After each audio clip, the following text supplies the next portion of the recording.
Olá pessoal, nós vamos estudar, então, juntos no direito penal, teoria do crime, tá? Então, quanto à teoria do crime, nós vamos ver agora o que é crime, quais as teorias que eu aplico ao crime aqui. Então, vamos lá, teoria do crime. Antes de mais nada, cabe a nós diferenciar o crime da contravenção. Na verdade, o que diz a doutrina é que a contravenção é um crime anão. Por que a contravenção é um crime anão? Porque a diferença entre crime e contravenção é simplesmente a pena. Toda vez que eu tenho a pena cominada de reclusão ou detenção, eu tenho um crime. Essa reclusão ou detenção pode vir junto, pode vir alternativamente com a multa, mas eu tenho que ter cominada, prevista a pena de reclusão ou detenção, tá? Se eu tenho como previsão uma pena de prisão simples, ou uma pena de multa, ou só a prisão simples, ou só a multa, eu tenho a contravenção penal. Então, essa é a diferença básica entre crime e contravenção, é a pena prevista. Quando a pena prevista é reclusão ou detenção, eu tenho crime, independente de ter multa ou não. Quando eu tenho só multa, quando eu tenho só prisão simples, ou quando eu tenho multa mais prisão simples, eu tenho contravenção, tá? Assim, o artigo 28 da Lei 11.343, que é a lei de drogas, ela não prevê nem pena de reclusão, nem pena de detenção, nem pena de prisão simples e nem pena de multa, tá? Quando surgiu o artigo 28, que é a hipótese do usuário de droga, inclusive a doutrina até questionou que teria ocorrido, na verdade, uma descriminalização, porque aquilo não seria mais crime. O professor Guilherme de Souza Nutti, na época, eu me recordo, houve um entendimento dele no sentido de que não tinha sido descriminalizada a conduta, mas ela tinha sido meramente desprisionalizada. Por quê? Porque o artigo 28, ele prevê pena, mas ele não prevê pena de prisão mais, ele prevê uma advertência, ele prevê uma medida educativa, ele prevê uma prestação de serviços à comunidade, tá? Mas ele não prevê pena de prisão. Então o Nutti entendeu, olha, continua sendo crime, mas foi um crime desprisionalizado. E o Supremo Tribunal Federal bateu o martelo no sentido de que o artigo 28 da Lei 11.343, Lei de Drogas, ele continua sendo um crime. Ele não foi descriminalizado, ele foi somente despenalizado. Então, é um crime no qual eu não tenho pena, por isso que eu entendo pela despenalização, tá? Então, apesar do artigo 28 não prever nenhuma das penas de crimes, o Supremo Tribunal Federal entende que ele continua sendo crime, tá? É posicionamento do Supremo Tribunal Federal. Então, tá. Nós não vamos estudar aqui a teoria das contravenções, nós vamos estudar a teoria do crime. E de início, eu digo para vocês que, de acordo com o conceito analítico de crime, tá? O crime, tá? De uma maneira geral, é o que, gente? É todo fato típico, ilícito e o agente culpável. Este é o posicionamento majoritário.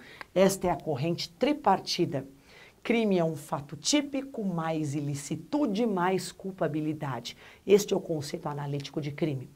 É certo que existem autores que entendem que o crime é só fato típico e ilícito, sendo que a culpabilidade não faz parte do crime, a culpabilidade seria um pressuposto de aplicação da pena.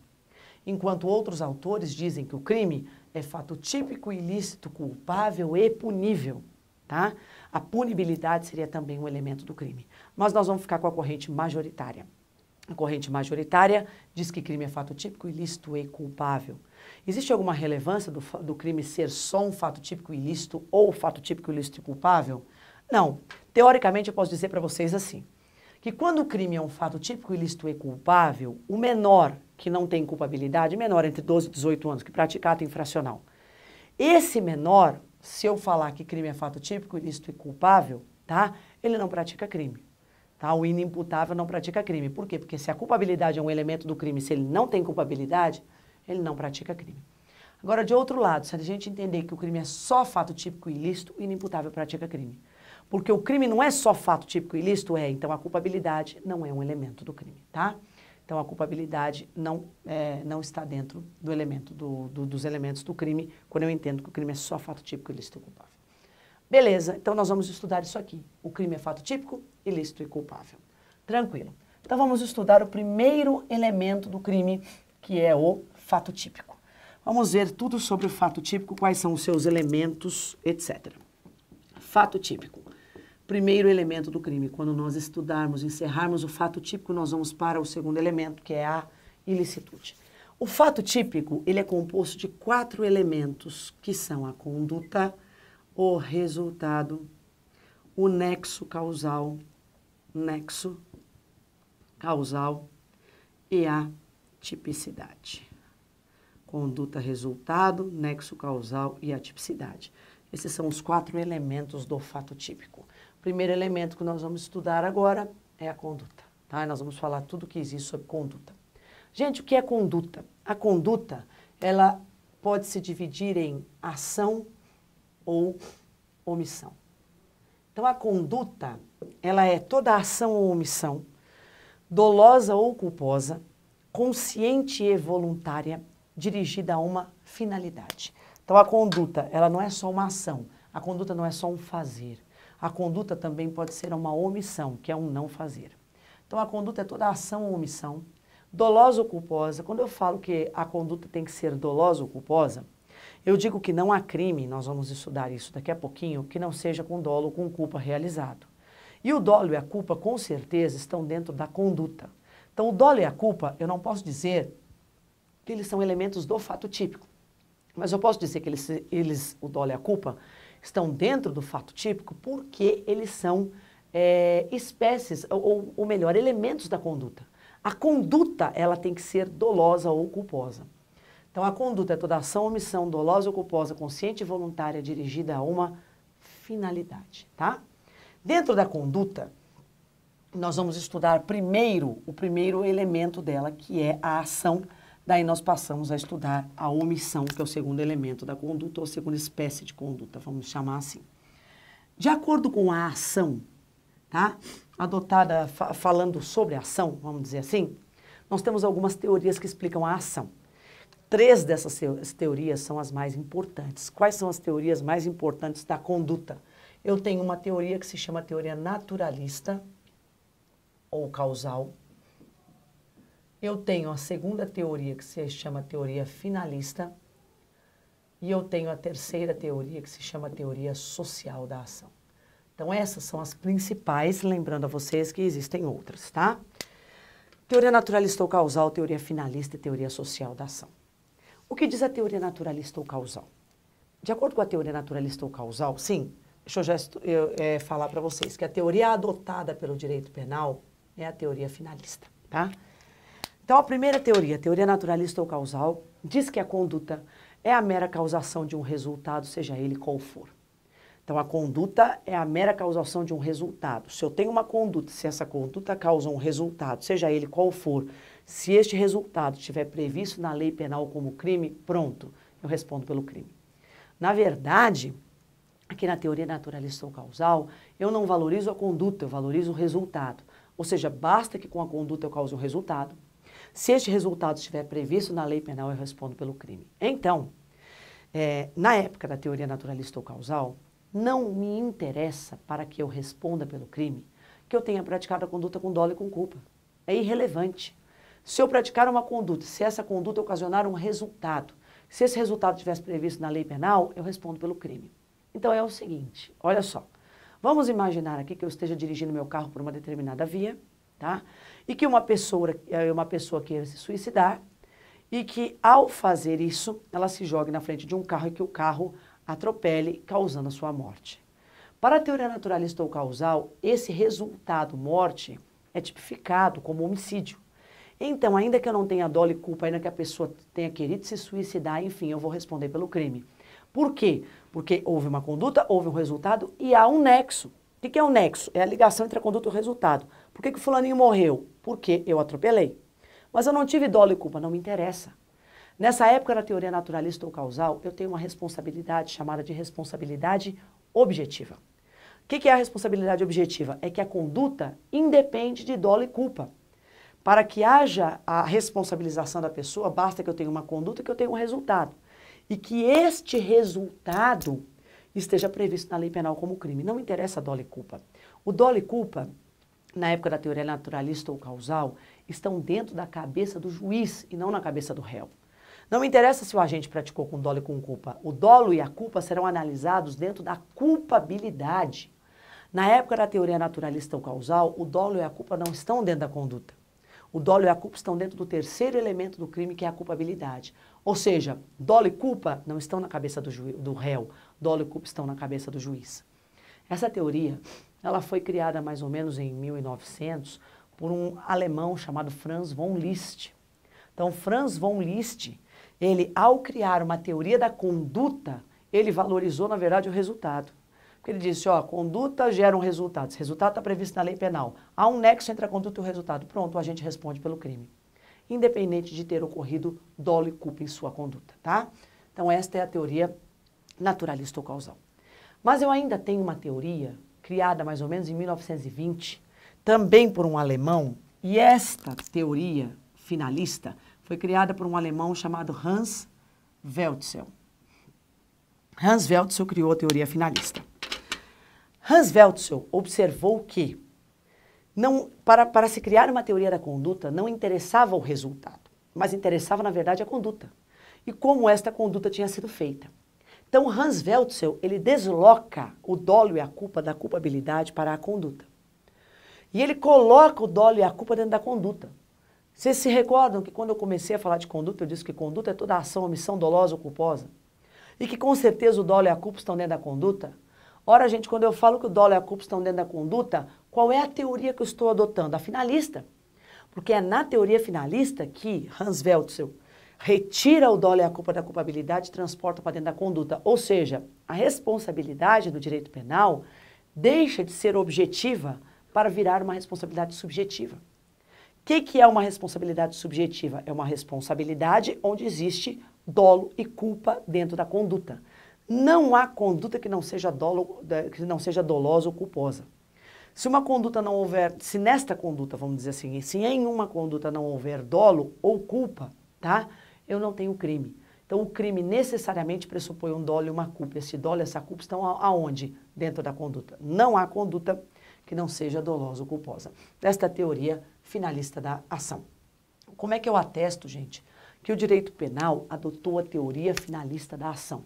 Pelo artigo 18 do Código Penal. O artigo 18 do Código Penal, quando ele fala em dolo e culpa, quer dizer que o crime deve ser doloso ou culposo, e quer dizer que o dolo e a culpa estão dentro da conduta. Disse o crime doloso, quando a gente quer o resultado, assume o risco de produzi-lo. Culposo, quando o crime a conduta é praticada com imprudência, negligência ou imperícia. Então, o dolo e a culpa, com certeza, de acordo com a teoria finalista, eles estão dentro da conduta. A responsabilidade do direito penal é uma responsabilidade subjetiva, não é uma responsabilidade objetiva. É certo que nós temos resquícios de responsabilidade objetiva no direito penal, tá? Como no caso da rixa qualificada, o que é rixa? É aquela briga desordenada entre no mínimo 3 pessoas. Se alguém nesta rixa morre, todos respondem pela rixa qualificada, que é a rixa com morte. Ah, professora, mas não foi todo mundo que matou. Isso é uma responsabilidade objetiva no direito penal. Além disso, também existe o caso da embriaguez voluntária ou culposa, que é o caso da embriaguez não acidental que nós vamos estudar, que é aquele caso onde o réu ele se embriaga com dolo ou com culpa e a embriaguez é dolosa ou culposa, ele vai responder pelo crime, independente da conduta ter sido dolosa ou culposa. É uma responsabilidade objetiva no direito penal também. Tá? Então, a gente tem ainda resquícios. A responsabilidade da pessoa jurídica também é uma responsabilidade objetiva, porque a pessoa jurídica não age com dolo e com culpa à empresa. Então, nesses casos, eu digo que existe responsabilização penal, tá? Mas o dolo e a culpa não estão na conduta. São resquícios de responsabilidade objetiva no direito penal. Terceira e última teoria, teoria social da conduta. De acordo com a teoria social da conduta, tá? Na verdade, a teoria social da conduta, ela manteve o dolo e a culpa dentro da conduta. Ela evoluiu e tentou valorizar novamente o resultado. E por causa disso, ela naufragou. Ela disse que a teoria social da ação, o que vale é que ocorra um resultado e que este resultado seja socialmente relevante. Se o resultado não for socialmente relevante, não existe crime. Então, se eu pratico uma conduta, se eu gero um resultado, que esse resultado não é socialmente relevante para aquela comunidade, não existe crime, tá? Esta teoria, ao ir além da teoria finalista, ela naufragou por voltar a valorizar demais o resultado, tá? Então, a teoria adotada para a ação é a teoria finalista. Vamos estudar agora a omissão. Se a ação é um fazer, a omissão é um não fazer. Qual a teoria que se adota para a omissão? A teoria que se adota para a omissão é a teoria chamada de teoria normativa. Esta teoria normativa diz que a omissão é um não fazer o que devia ser feito. Então, não basta para a teoria normativa a omissão, o não fazer. Mas eu tenho um não fazer o que devia ser feito. E o que devia ser feito, está dentro de uma norma que nós passamos a estudar agora. Gente, existem duas espécies de crimes omissivos. Existem os crimes omissivos próprios ou puros, e existem os crimes omissivos impróprios ou impuros. Então, próprios ou puros, impróprios ou impuros, e estes omissivos impróprios são também chamados de comissivos por omissão. Vamos ver a diferença entre os crimes omissivos próprios e os crimes omissivos impróprios. Então, a teoria normativa, que é a teoria adotada, diz que a omissão é um não fazer, mas um não fazer o que devia ser feito. O que é um crime omissivo próprio? Gente, crime omissivo próprio é aquele que a própria lei, quando descreve o crime, ele descreve uma omissão. Por exemplo, a omissão de socorro. Deixar de prestar socorro quando possível fazê-lo. Então, vocês sabem que o direito penal, quando ele prevê um crime, ele o faz de maneira descritiva. A lei penal não proíbe, a lei penal descreve. Então, quando ela diz lá matar alguém, quer dizer que o agente, quando mata alguém, ele não vai contra a lei, ele vai a favor da lei, ele se adequa à lei. Normalmente, a lei penal, ela prevê condutas comissivas. O que é comissiva? É uma coisa por ação. Mas, determinadas vezes, ela prevê condutas omissivas. Deixar de fazer, não prestar socorro, deixar de agir. Toda vez que é prevista uma omissão na lei, quando a descrição é de uma omissão, eu tenho o que eu chamo de crime omissivo próprio. Em regra, quem pode praticar crime omissivo próprio? Qualquer pessoa, a não ser que o próprio tipo penal preveja uma característica. Como, por exemplo, na prevaricação, retardar, deixar de praticar, é só o funcionário público que prevarica. Mas, por exemplo, a omissão de socorro. A lei penal descreve uma conduta omissiva. Quem pode praticar essa omissão? Qualquer pessoa. Já os crimes omissivos impróprios não são crimes que podem ser praticados por qualquer pessoa. São crimes que só podem ser praticados por aquelas pessoas que eu chamo de garantes. Quem são os garantes, gente? São aquelas pessoas que estão no artigo 13, parágrafo 2º do Código Penal. O crime omissivo impróprio, ele é também chamado de comissivo por omissão. O que é um crime comissivo? O que é um crime de comissão por omissão, de ação por omissão? Os crimes omissivos impróprios são quaisquer crimes de ação previstos no Código Penal. Entenda-se homicídio, estupro, roubo, furto, etc. Qualquer crime de ação que vocês imaginarem previsto no Código Penal, tá? É diferente do crime omissivo próprio. O crime omissivo próprio é um crime onde a lei descreve uma omissão. O crime omissivo impróprio é aquele onde a lei penal descreve uma ação, tá? E esta ação descrita na lei penal, que é uma ação por omissão, só pode ser praticada por determinadas pessoas, que eu chamo de garantes, tá?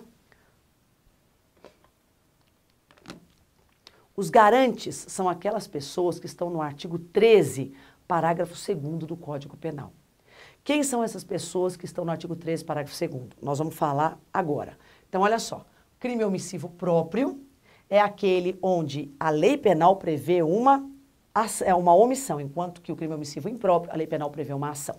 Quem pode praticar o crime omissivo impróprio? Os garantes. Quem são os garantes? São aqueles que estão no artigo 13, parágrafo 2º. O artigo 13, parágrafo 2º diz que são garantes aqueles que, letra A, tenham por lei a obrigação de cuidado, proteção e vigilância. Quem são essas pessoas que têm a obrigação por lei de cuidado, proteção e vigilância? São as pessoas que eu chamo de garantes e que são as pessoas que têm um dever chamado de dever legal.